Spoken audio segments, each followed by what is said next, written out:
Después de una vida entera de trabajo duro, finalmente compré una pequeña cabaña en el campo para vivir mis últimos años en paz. Era mi sueño, mi refugio, el fruto de décadas de sacrificio. Pero entonces recibí una llamada de mi hijo que lo cambió todo. «Papá», me dijo con una voz fría que no reconocí, «los padres de mi esposa van a vivir contigo en la cabaña. Si no te gusta, puedes regresar a la ciudad». Colgó antes de que pudiera responder.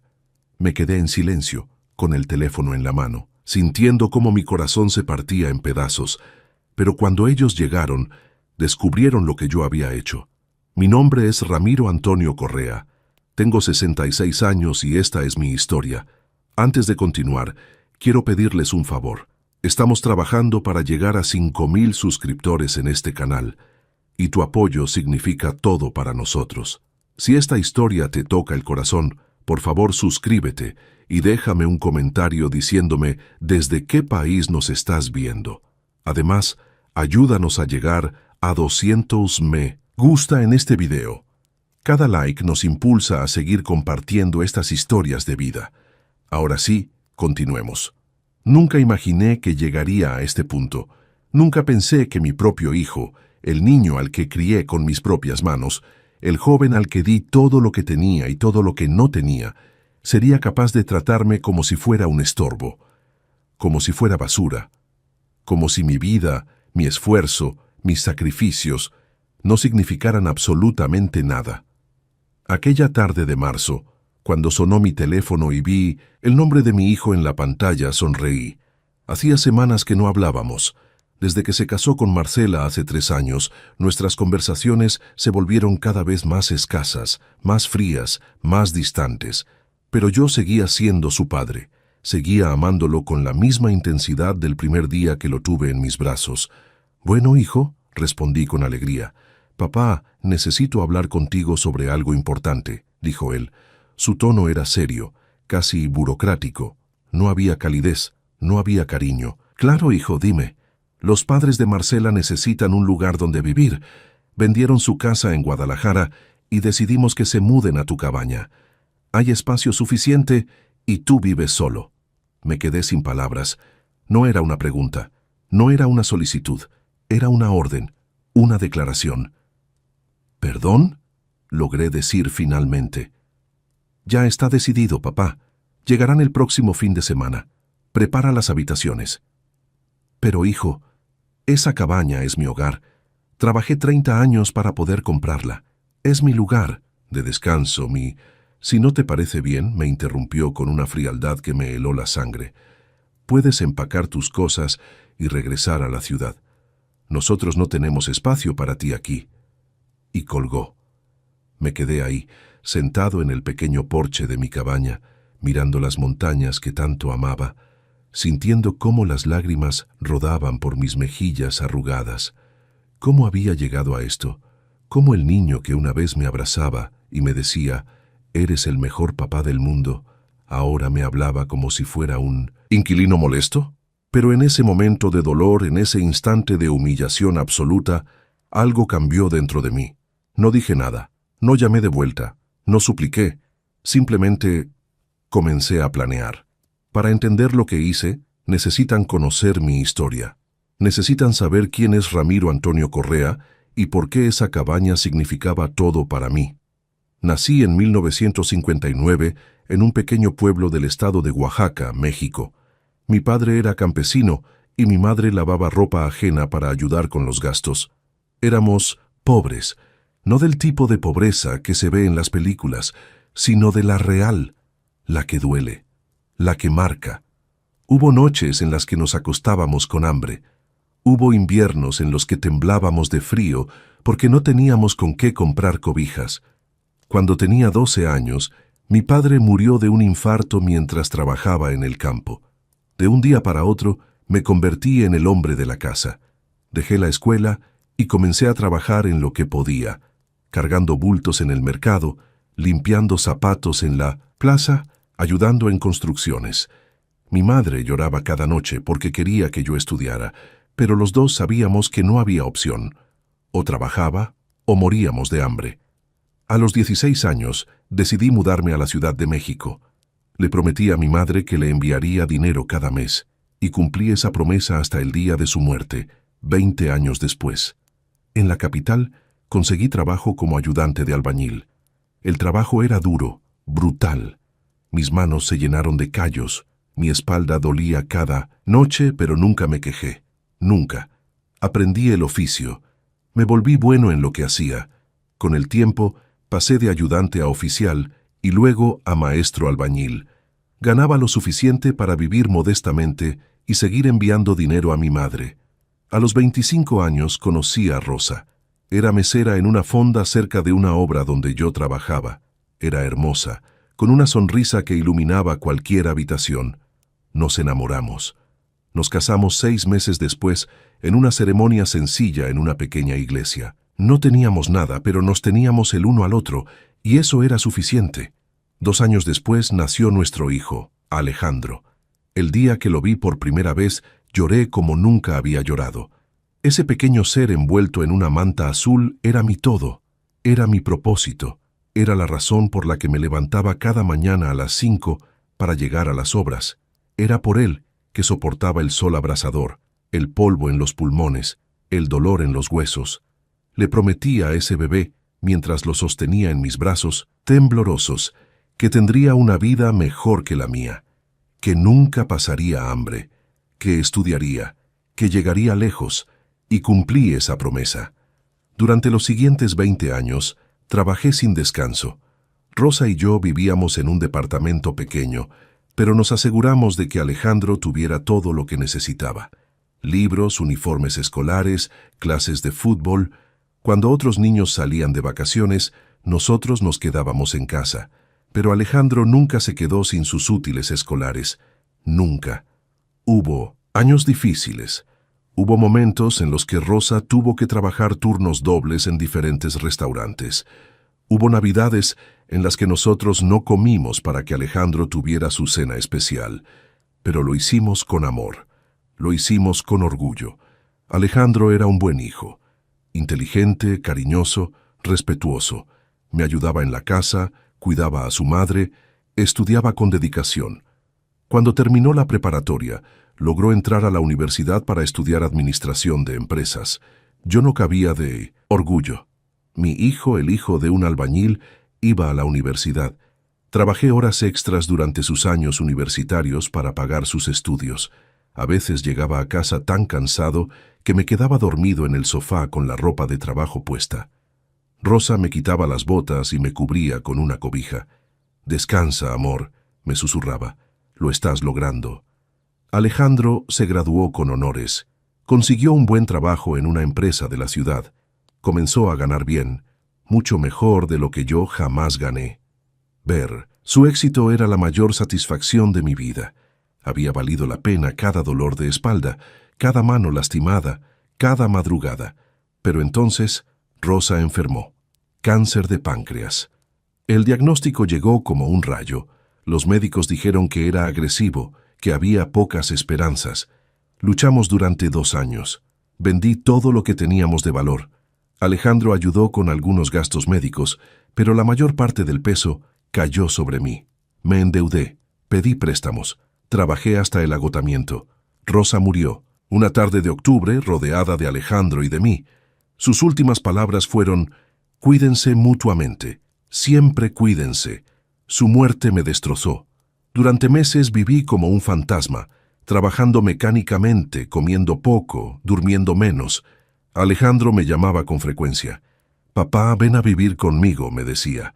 Pero yo no quería ser una carga. Además, tenía un sueño. Rosa y yo siempre habíamos soñado con tener una casita en el campo, un lugar tranquilo, lejos del ruido de la ciudad, donde pudiéramos ver las estrellas y escuchar el canto de los pájaros. Nunca pudimos hacerlo realidad mientras ella vivía, pero yo decidí que lo haría por los dos, por ella, por nosotros. Durante los siguientes 10 años ahorré cada peso que pude. Seguí trabajando en la construcción, aunque mi cuerpo ya protestaba con dolores constantes. Comía poco, gastaba menos. Cada centavo iba a una lata que guardaba debajo de mi cama. Finalmente, A mis 63 años, lo logré. Encontré una pequeña cabaña en las montañas de Michoacán. No era lujosa, pero era perfecta. Tenía 2 habitaciones, una cocina pequeña, un porche con vista a las montañas y estaba rodeada de árboles y silencio. Usé todos mis ahorros para comprarla y la puse a nombre de Alejandro y mío. Pensé que algún día él también querría venir a descansar allí. Me mudé 3 años atrás. Fueron los años más felices desde la muerte de Rosa. Cultivaba un pequeño huerto, leía libros que nunca tuve tiempo de leer, caminaba por el bosque, hablaba con Rosa todas las noches, mirando las estrellas, sintiéndolas cerca. Alejandro venía a visitarme de vez en cuando, aunque cada vez menos. 2 años atrás me dijo que había conocido a alguien, Marcela, una mujer de la ciudad, de familia acomodada. Me alegré por él, quería que fuera feliz, pero después de la boda todo cambió. La primera vez que noté el cambio fue durante la boda misma. Yo estaba tan orgulloso de mi hijo, viéndolo en su traje elegante, sonriendo junto a Marcela. Ella era bonita, bien vestida, con ese aire de persona que ha vivido cómodamente toda su vida. Sus padres, don Ernesto y doña Patricia, eran dueños de un negocio de importaciones. Tenían dinero, posición social, contactos.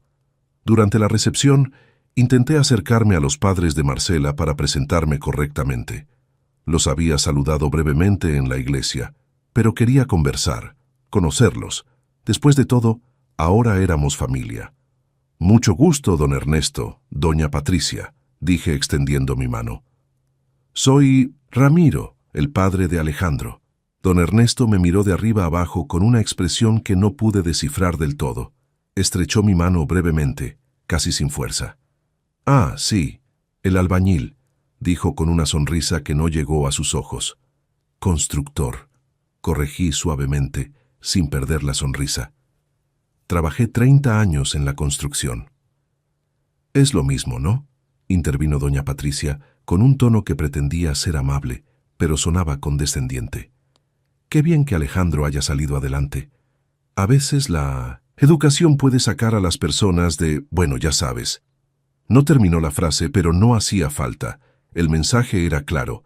Mi hijo había superado su origen humilde. Yo era ese origen humilde del que había que hablar en voz baja. Traté de no darle importancia. Eran otras épocas, otra clase social. No todos entienden el valor del trabajo duro con las manos, pero lo que más me dolió fue ver a Alejandro. Cuando me acerqué a él para felicitarlo nuevamente, noté que miraba nerviosamente a Marcela y a sus suegros. Papá, me dijo en voz baja, quizás sea mejor que no cuentes muchas historias de antes, ¿o así? Ya sabes, historias de la obra y eso. Me quedé helado. ¿Por qué, hijo? Es que Marcela y su familia son de otro ambiente. No quiero que se sientan incómodos. Incómodos. Mi vida, mis sacrificios, mi historia, los hacían sentir incómodos. Está bien, hijo, dije tragando el nudo en mi garganta. No te preocupes. Esa noche regresé solo a mi cabaña, con el corazón pesado.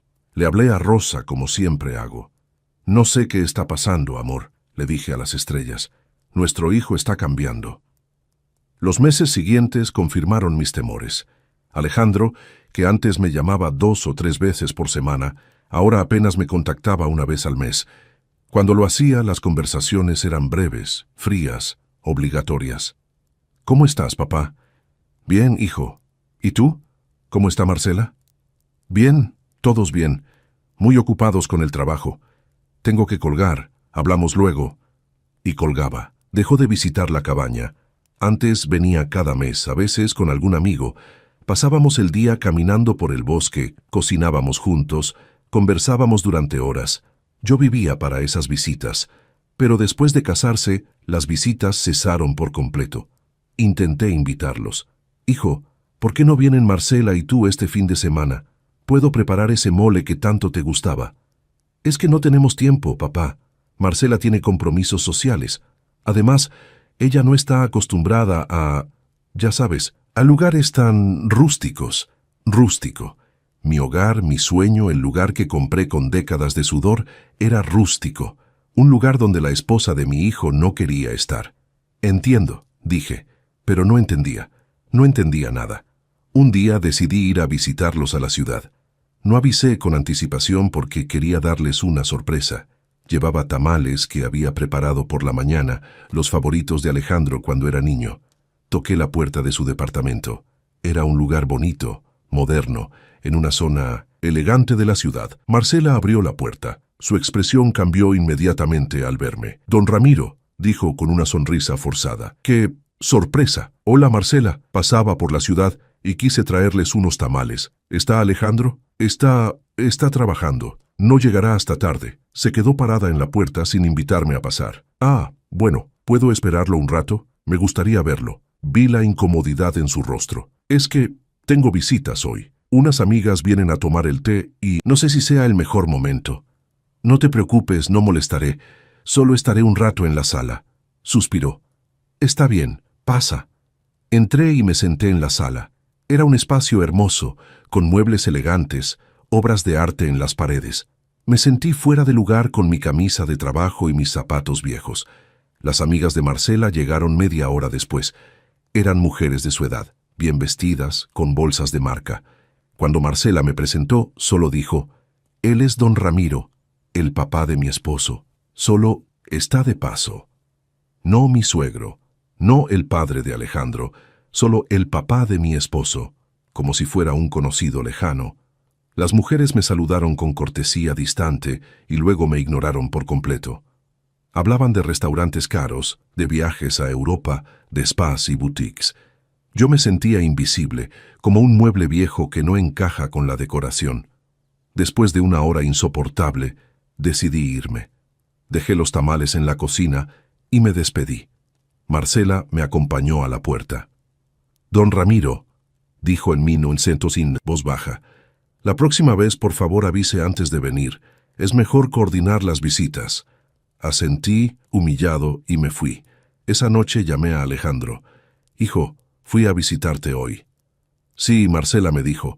«Papá, no puedes venir así sin avisar. Marcela tiene su rutina, sus compromisos». «Solo quería verte, hijo, te extraño». Hubo un silencio. «Yo también, papá, pero tienes que entender que nuestras vidas son diferentes ahora. Tenemos responsabilidades, compromisos sociales. No podemos simplemente recibirte cuando sea». «¿Compromisos sociales?», repetí, sintiendo el veneno en esas palabras. «¿Tu padre es un compromiso del que tienes que proteger a tu esposa?» «No es eso, papá. Es solo que... Mira, es complicado. Mejor hablamos luego». Y colgó. Otra vez. Los siguientes meses fueron peores. Alejandro dejó de contestar mis llamadas con regularidad. Cuando lo hacía, la conversación duraba menos de 5 minutos. Dejó de preguntarme cómo estaba. Dejó de interesarse por mi vida. En su cumpleaños, número 35, viajé a la ciudad con un pastel que horneé yo mismo. Toqué la puerta. Escuché voces, música, risas. Estaban celebrando. Alejandro abrió la puerta y su cara palideció al verme. «Papá, ¿qué haces aquí?» «Es tu cumpleaños, hijo. Vine a felicitarte». Miró hacia atrás nerviosamente. «Es que tenemos invitados. Es una fiesta pequeña, íntima». «Lo sé. Solo quiero darte un abrazo y dejarte el pastel». Suspiró. «Está bien. Pasa rápido». Entré y vi la escena. Una sala llena de personas, música suave, decoración sofisticada. Los padres de Marcela estaban ahí, riéndose con otros invitados. Nadie me había avisado de la fiesta. Nadie me había invitado. Alejandro tomó el pastel casi con vergüenza. «Gracias, papá.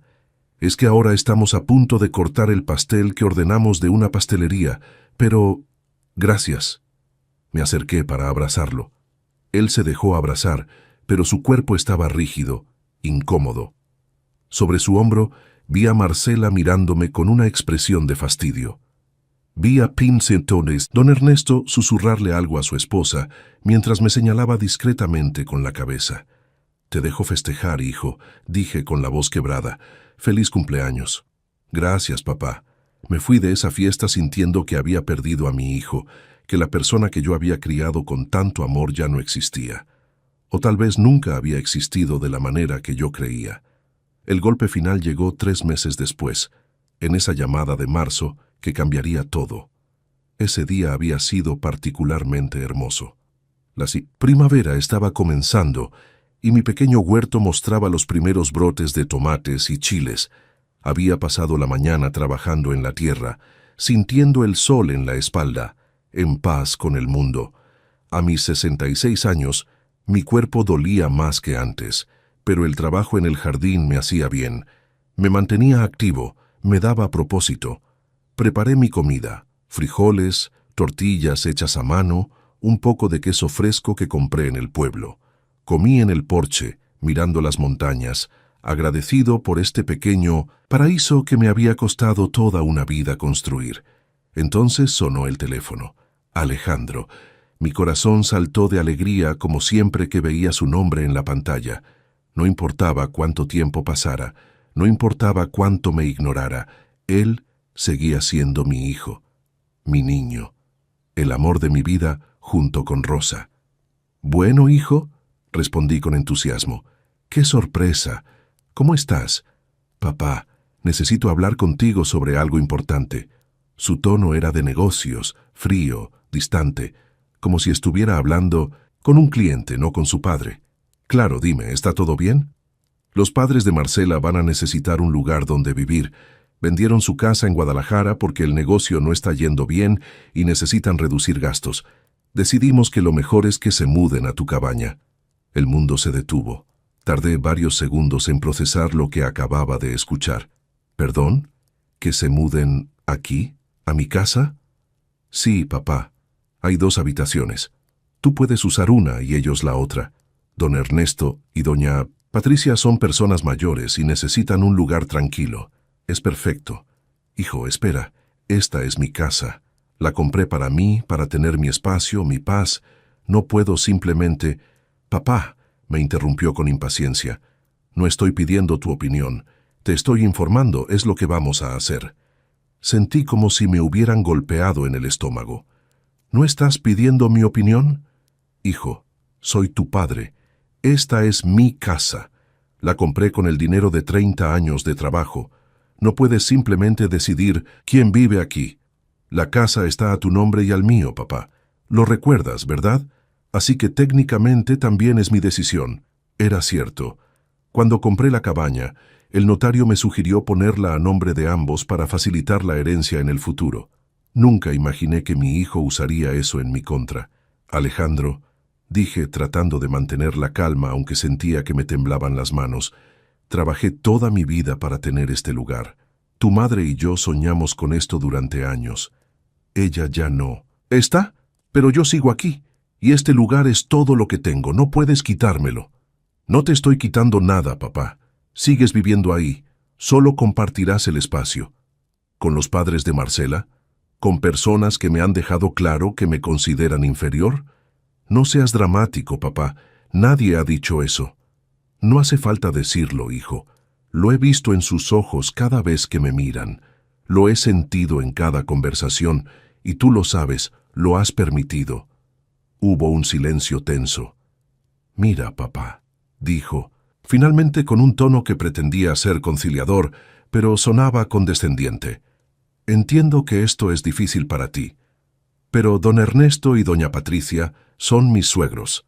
Son la familia de mi esposa, y yo tengo una obligación con ellos. ¿Y conmigo?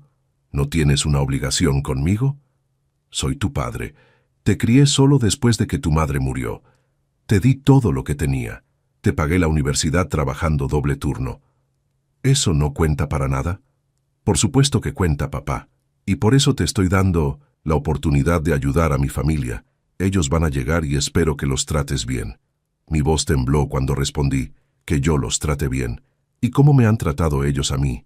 ¿Cómo me has tratado tú desde que te casaste? Su tono cambió. Se volvió duro, frío. Papá, ya está decidido. Van a llegar el próximo sábado. Prepara la habitación. Asegúrate de que esté limpia. Y por favor, trata de ser amable. No quiero que los hagas sentir incómodos. ¿Que yo los haga sentir incómodos? En mi propia casa. ¿Sabes a qué me refiero, papá? No cuentes historias aburridas de tus días en la construcción. No hables de cosas del pasado que nadie quiere escuchar.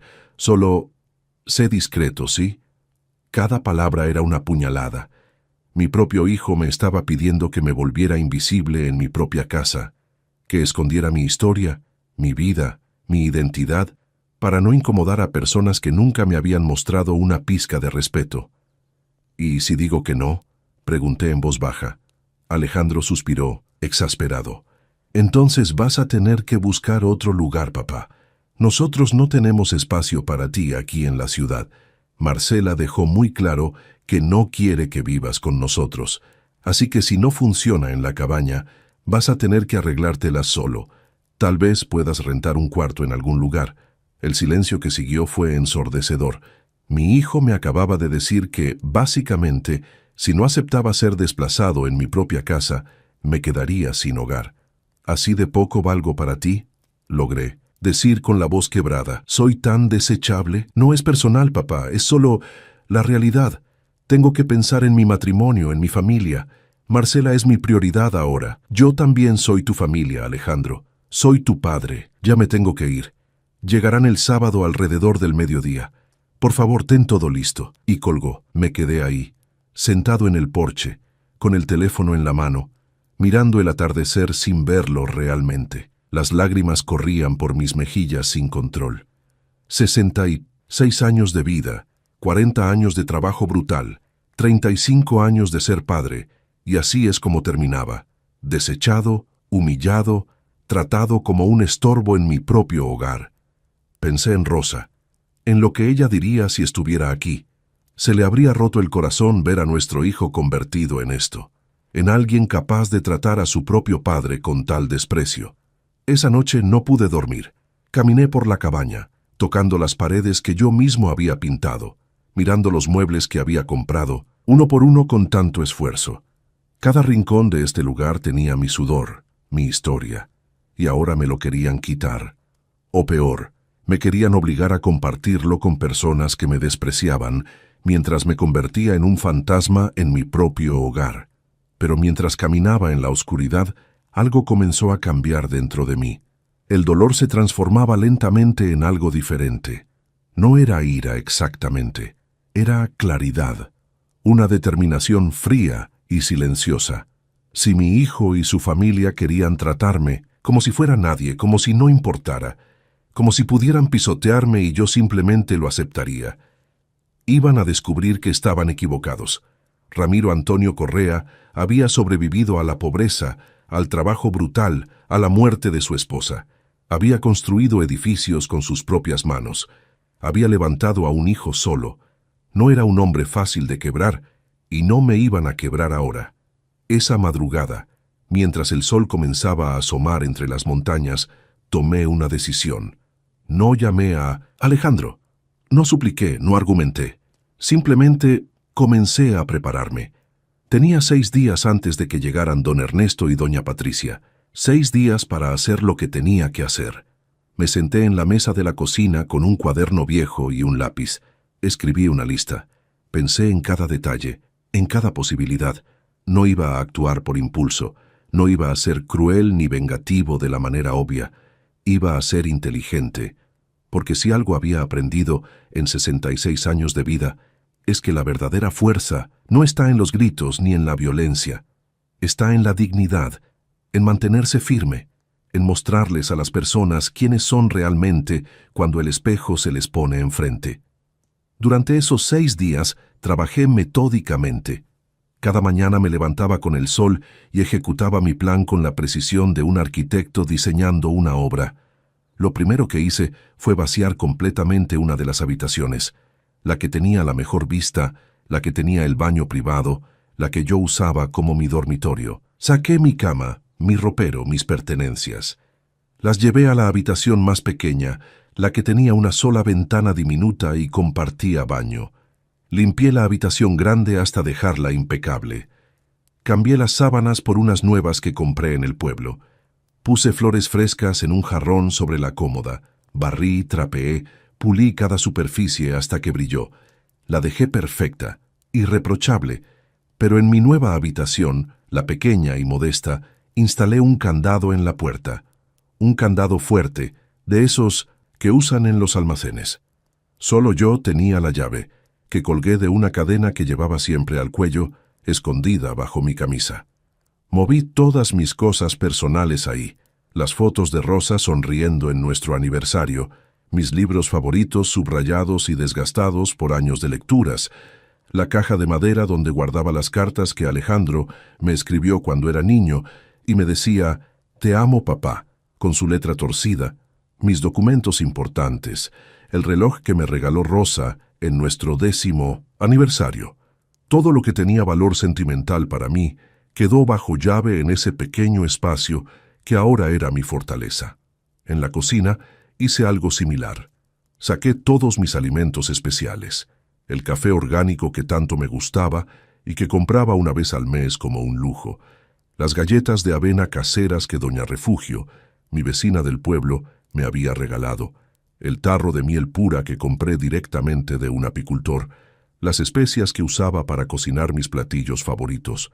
Todo lo guardé en una caja grande que también puse en mi habitación. En la cocina dejé solo lo básico y genérico, arroz blanco del más económico, frijoles a granel, aceite vegetal simple, sal, azúcar, nada más. Después me dirigí a la sala, una por una. Fui quitando las fotografías familiares que decoraban las paredes y los estantes. La foto de la boda de Alejandro, donde él sonreía feliz con su traje nuevo. La de su graduación universitaria, donde yo aparecía a su lado con el orgullo brillando en mis ojos. Las fotos de cuando era niño abrazándome, montado en mis hombros, soplando las velas de sus cumpleaños. Todas y cada una las bajé con cuidado y las guardé en mi habitación. Si iba a ser tratado como un extraño en mi propia casa, entonces actuaría como tal. Las paredes quedaron desnudas, impersonales. Solo dejé un calendario viejo y un cuadro de un paisaje que no significaba nada para nadie. También retiré mis herramientas del pequeño cobertizo del jardín, mi martillo, mi serrucho, mi caja de clavos y tornillos, todo lo que había acumulado durante años y que usaba para reparaciones y proyectos. Lo guardé todo bajo llave. Si necesitaban arreglar algo, tendrían que conseguir sus propias herramientas. El jueves por la mañana llamé a don Felipe, mi vecino del pueblo, un carpintero retirado de mi edad con el que a veces compartía un café y conversaciones sobre los viejos tiempos. Don Felipe, necesito su ayuda con algo. Dígame, don Ramiro, ¿qué necesita? ¿Tiene su camioneta disponible para mañana? Claro. ¿Para qué la ocupa? Le expliqué brevemente mi situación, no con resentimiento ni dramatismo, solo con los hechos crudos y simples. Don Felipe escuchó en silencio y al final suspiró profundamente. ¡Ay, don Ramiro! ¡Qué tristeza me da escuchar eso! Los hijos a veces olvidan de dónde vienen. Cuenta conmigo, amigo. No le voy a cobrar nada. Entre personas mayores nos ayudamos. El viernes por la tarde, con la ayuda de don Felipe, hice algo más, algo que sería la pieza central de mi plan.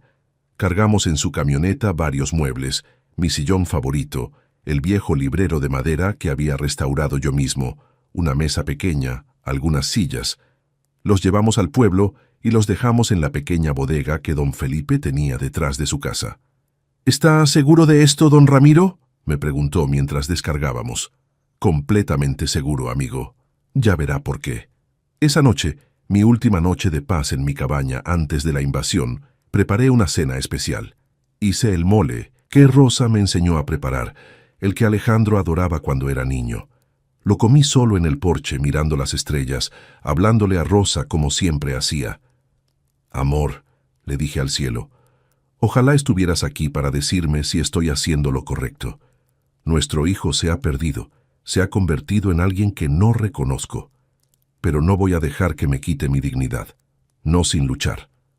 El viento sopló suavemente, moviendo las hojas de los árboles, y por un momento sentí que Rosa me respondía. «Hazlo, mi amor, defiéndete». El sábado por la mañana me levanté temprano. Me duché, me afeité con cuidado, me puse mi mejor camisa, una azul claro que Rosa me había regalado años atrás, y mis pantalones de vestir. Me peiné el cabello canoso hacia atrás. Me miré al espejo. El hombre que me devolvía la mirada tenía arrugas profundas, manos ásperas, ojos cansados. Pero también tenía algo más: dignidad, fuerza silenciosa. la certeza de quien ha vivido una vida honesta y no tiene nada de qué avergonzarse. Desayuné tranquilo en el porche. Café negro, pan dulce, fruta fresca. El día estaba hermoso, irónico. El cielo azul brillante, las montañas majestuosas a lo lejos, los pájaros cantando en los árboles. Un día perfecto para la batalla que estaba por venir. A las 11 de la mañana, escuché el sonido inconfundible de vehículos acercándose por el camino de tierra que llevaba a mi cabaña. 2 autos levantaban polvo en su camino. Me quedé sentado en mi silla del porche, inmóvil, observando. Mis manos descansaban tranquilas sobre mis piernas. Mi respiración era calmada. Estaba listo. Alejandro llegó primero, conduciendo una camioneta grande y moderna. Detrás venía otro vehículo, un sedán elegante de color plateado que definitivamente no era apropiado para estos caminos rurales.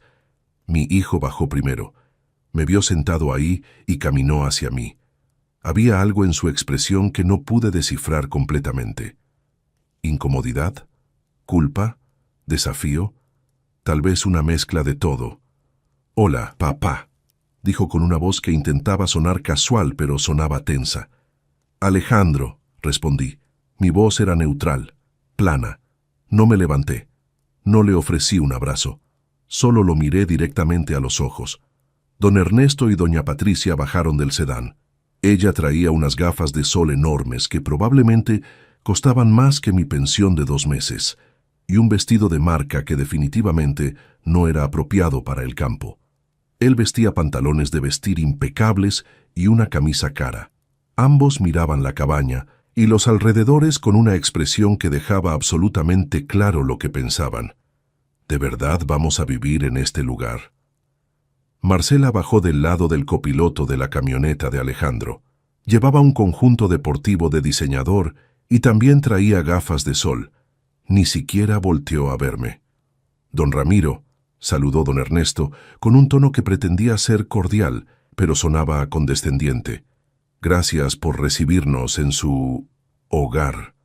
La pausa antes de hogar no pasó desapercibida. No dije nada. Solo asentí levemente con la cabeza. Doña Patricia ni siquiera me saludó directamente. Estaba ocupada evaluando la propiedad con obvio disgusto, como si estuviera inspeccionando un lugar insalubre. Bueno, dijo Alejandro rompiendo el silencio incómodo, vamos a empezar a bajar las cosas. ¿Les preparaste la habitación, papá? Está lista, respondí con calma.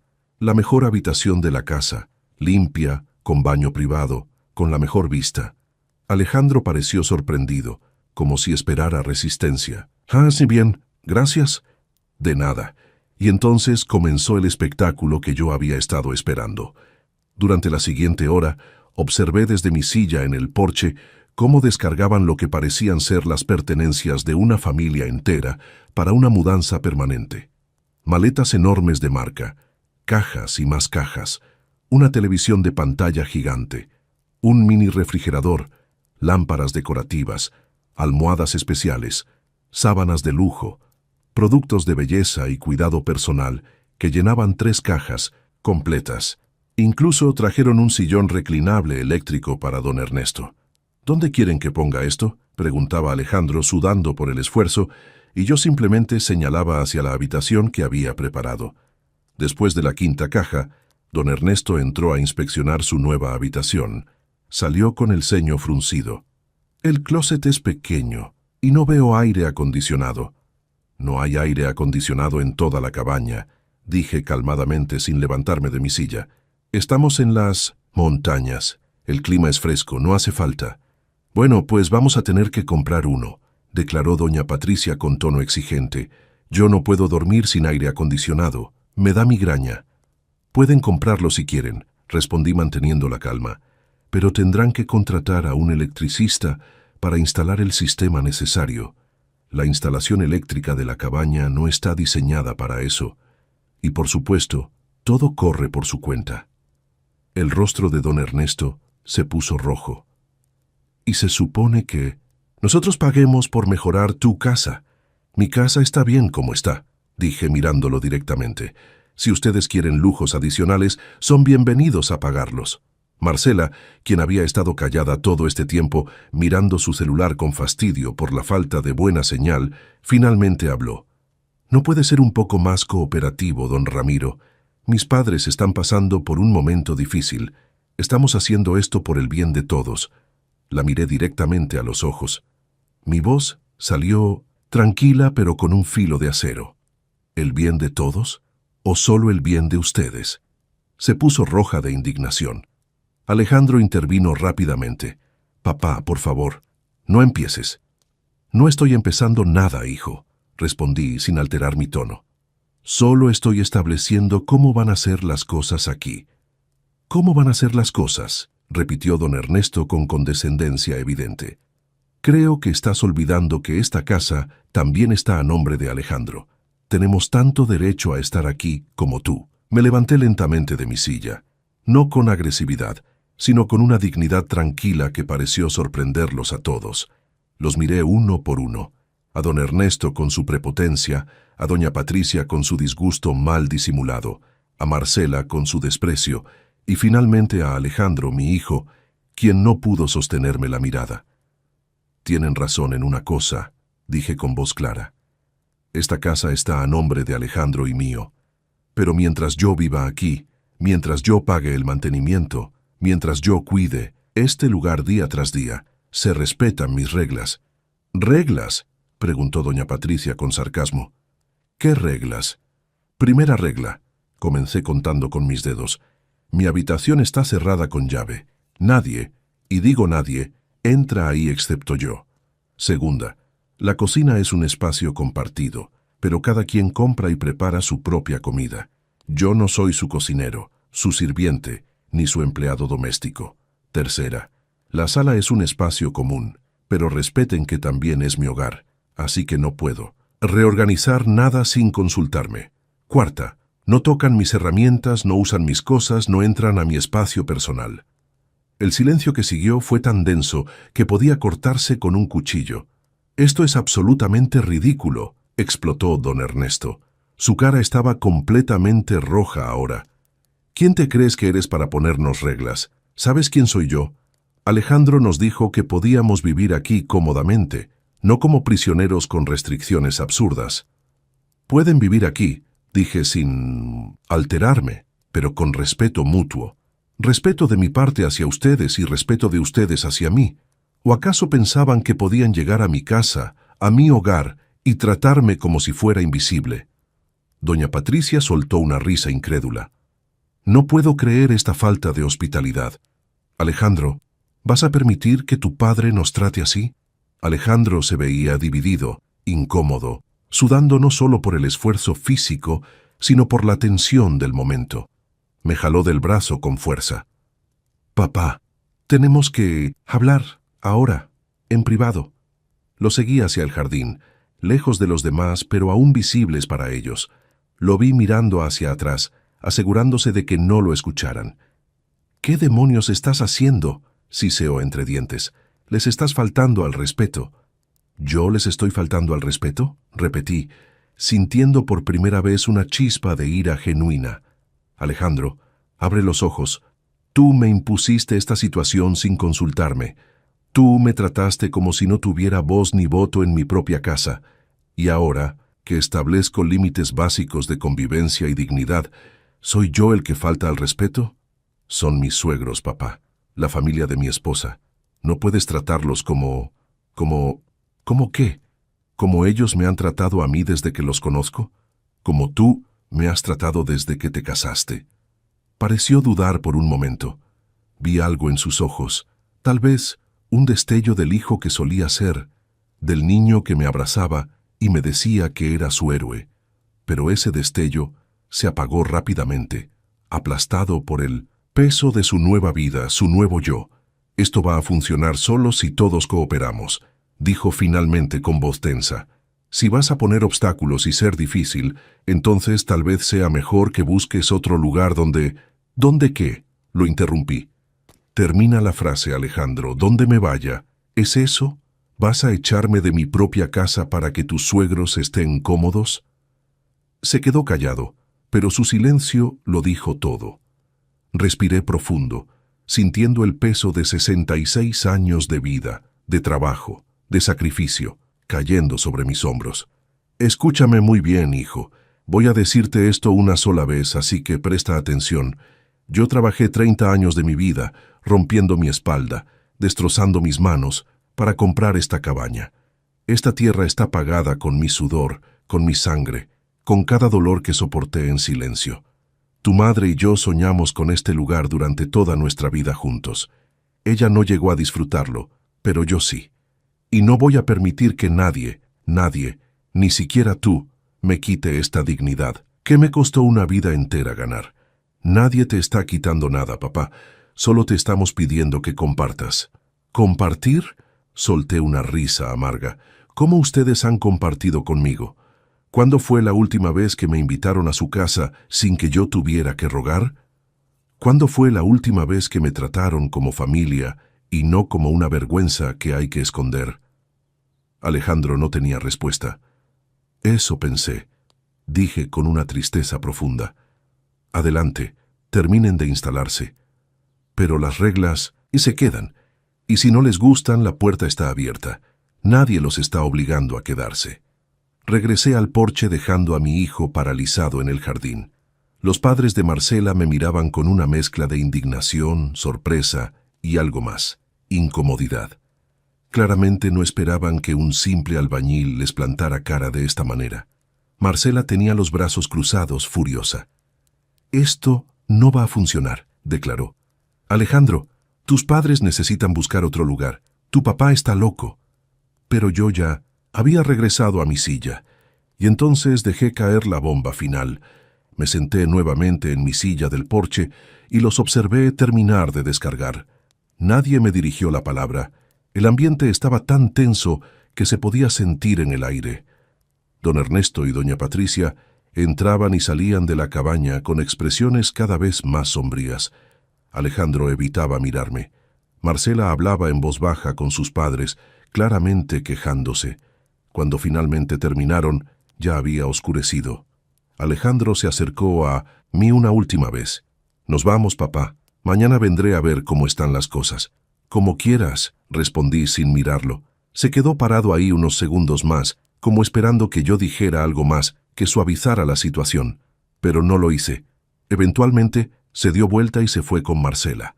Esa noche la cabaña que había sido mi refugio de paz se sentía extraña.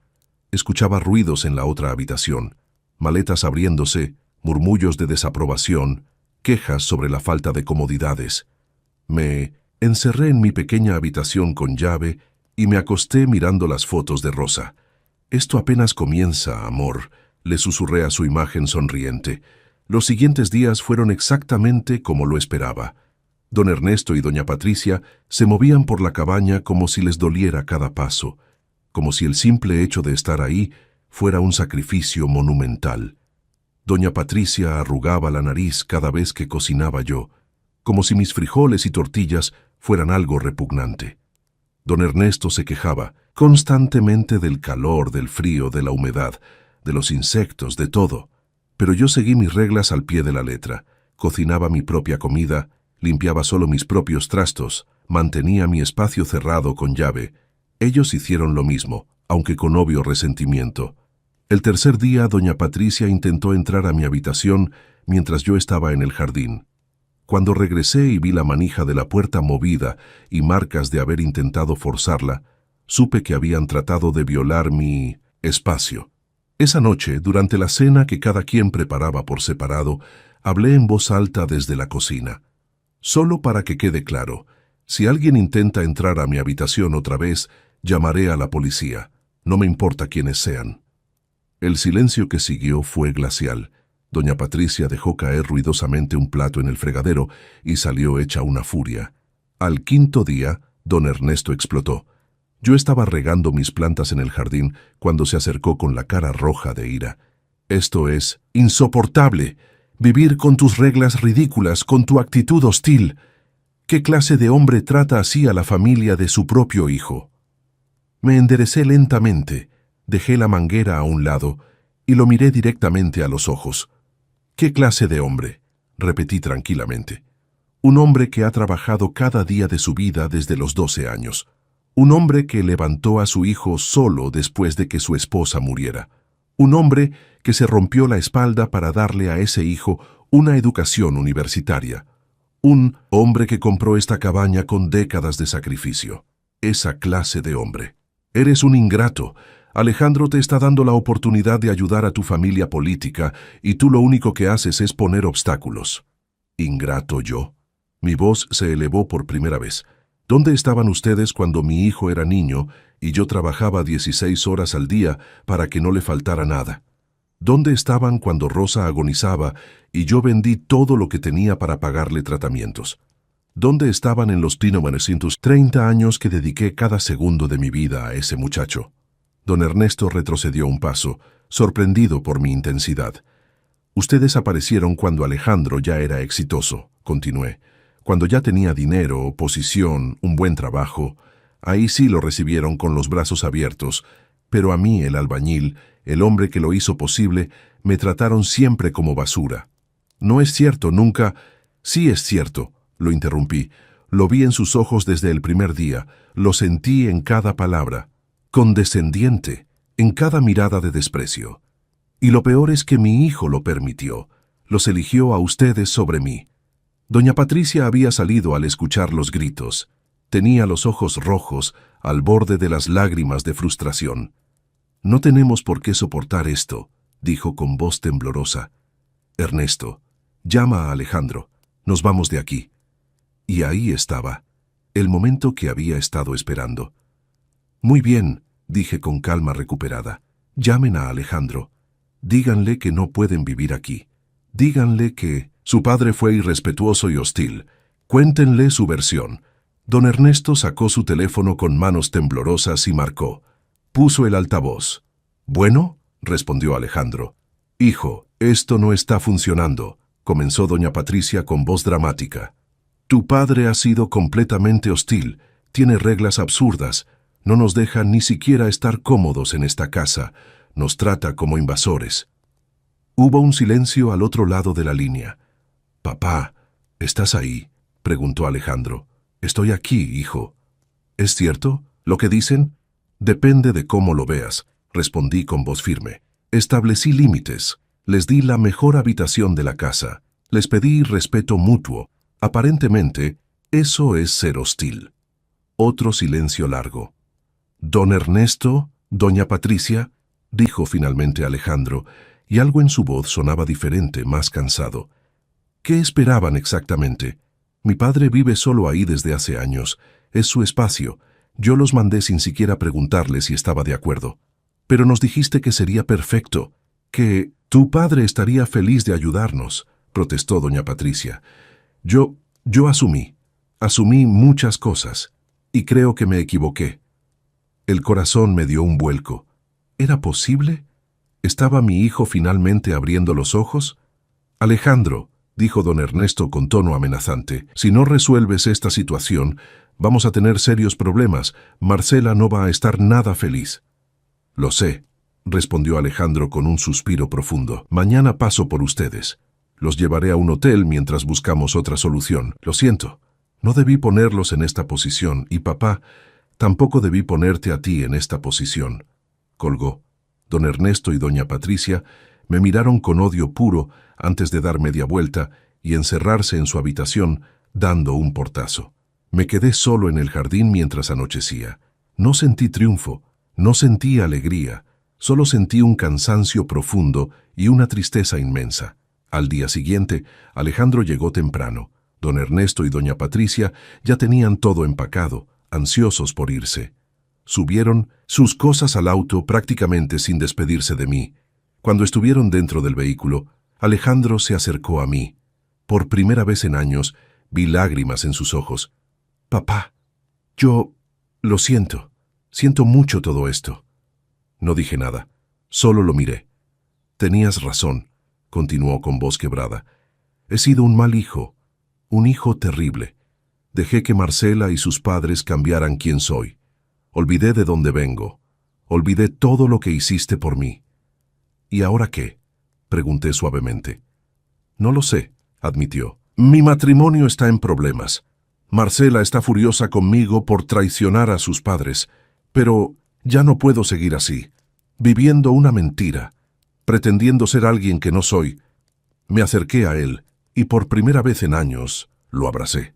Sentí su cuerpo temblar mientras lloraba en mi hombro como cuando era niño. Hijo, le dije suavemente, tu madre y yo te criamos para que fueras un buen hombre, no un hombre rico, ni un hombre importante, un buen hombre, con valores, con respeto por sus raíces, con amor por su familia. Todavía puedes ser ese hombre, todavía hay tiempo. ¿Me perdonas, papá? Eres mi hijo. Siempre te voy a amar, pero el perdón, eso toma tiempo, y necesito ver cambios reales, no solo palabras. Asintió, limpiándose las lágrimas. Se fueron todos. La cabaña volvió a ser mía. Volví a mi habitación grande, devolví las fotos a su lugar, recuperé mi espacio. Esa noche, sentado en el porche bajo las estrellas, le hablé a Rosa como siempre. Lo defendí, amor. Defendí nuestra dignidad, nuestro hogar, nuestra memoria. Y creo que finalmente nuestro hijo está despertando. El viento sopló suavemente, y en ese momento supe que había hecho lo correcto, porque a veces el amor verdadero no es complacer, es enseñar, es poner límites, es decir no cuando todos esperan que digas sí. Y así, Ramiro Antonio Correa, un simple trabajador de la construcción de 66 años, recuperó su paz, su hogar y quizás a su hijo. Si esta historia te tocó el corazón, déjame un comentario contándome qué te pareció. ¿Has vivido algo similar? ¿Cómo lo habrías manejado tú? Y no olvides suscribirte al canal. Nos vemos en la próxima historia.